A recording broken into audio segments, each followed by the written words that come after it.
I wanted to see the correlation between people's selection of their clients and selection of whoever's servicing them, right? You made a point of people want to cuddle partially with who they're attracted to some degree, right? Because as much as it is a therapeutic experience, right, part of it is this fundamental idea of wanting connection to something that you want to attract, right?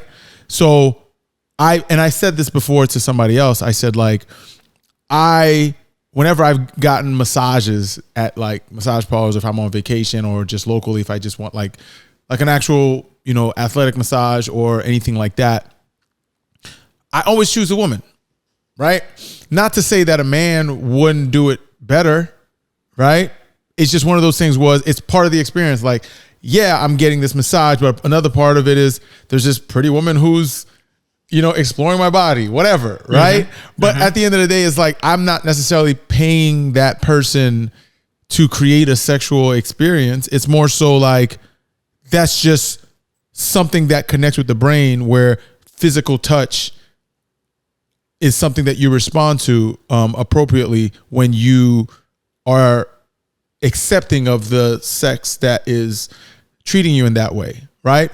Versus somebody that might find discomfort because even though it's a professional service, sometimes it's hard for them to disconnect that it's still a physical, intimate space that you're entering into. You see what I mean?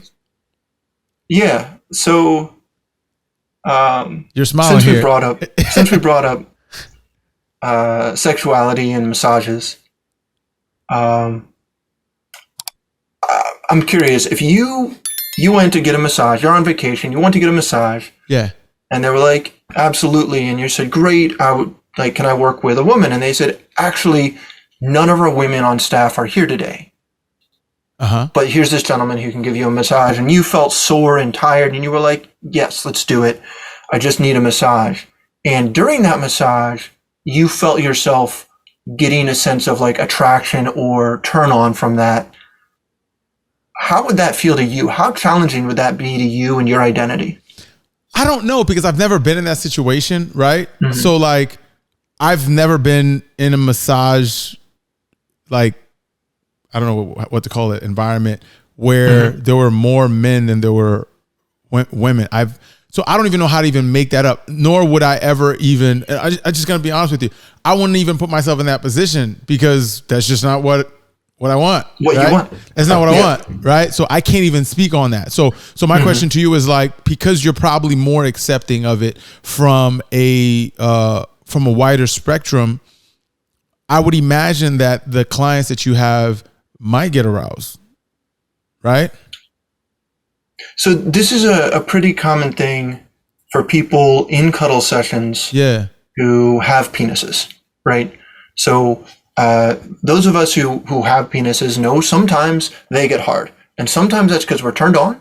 And sometimes it's because we're relaxed. And sometimes it's because we woke up in the morning. And sometimes it's because we were called to class when we were called in the front of class when we were 14 and got embarrassed. And then, oh no, the worst time possible to get a boner. And that's when you get a boner.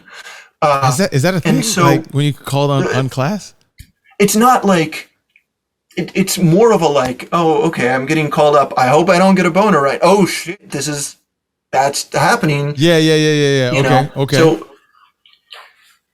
the only thing I'm saying is there are different reasons why penises get hard, right? Why we get erections. And that does happen pretty often in cuddling sessions. And sometimes probably because people get aroused or turned on to some extent. Yeah. Right? Especially people who have maybe not been held or hugged for months. To be like held close can be a really intense experience. Yeah. But sometimes it's just because it's relaxing and it feels safe. Sure. Right? And that can induce this reaction.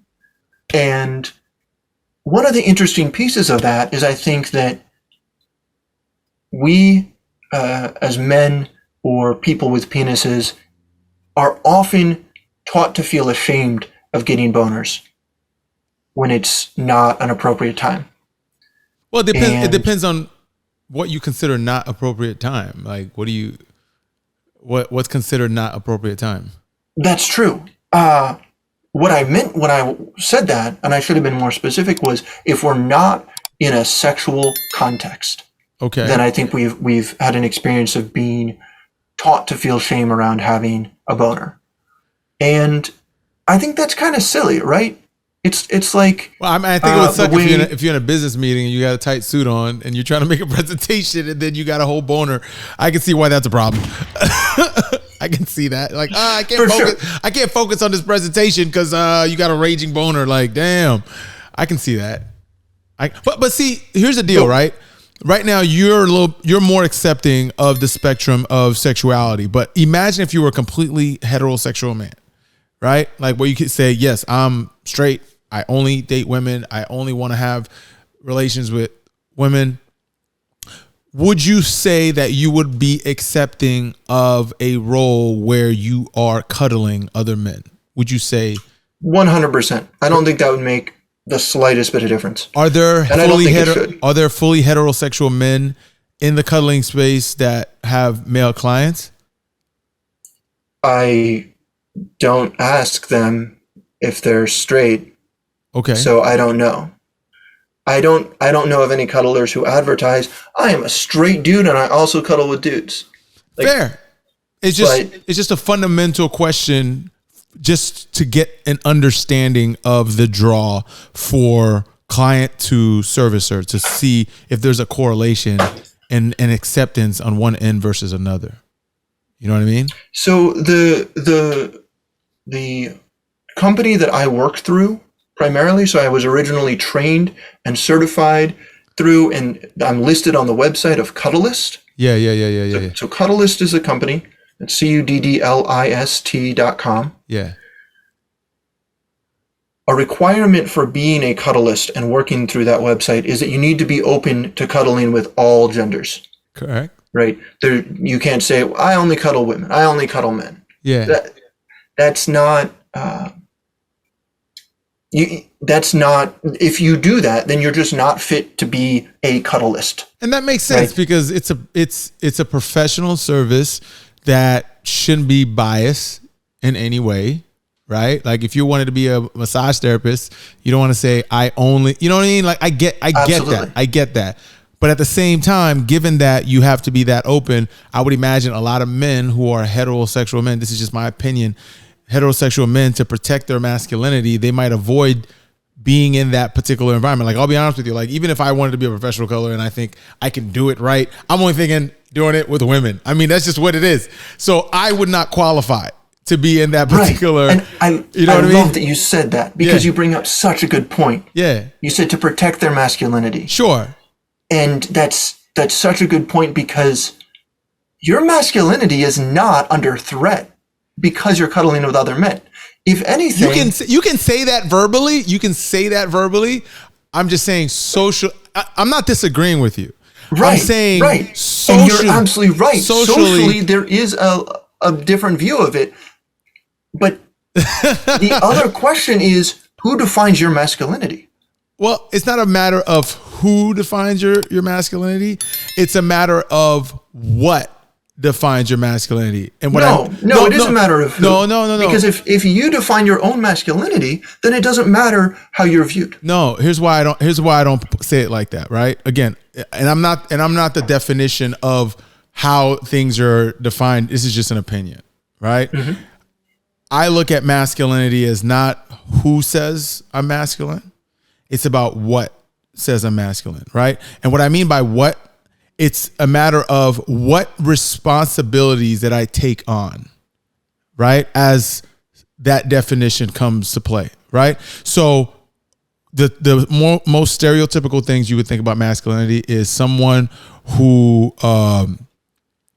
sacrifices, right? Who has a certain level of strength in so many different ways, right? Very stereotypical strength, whether it's physical strength, mental strength, all that stuff, right?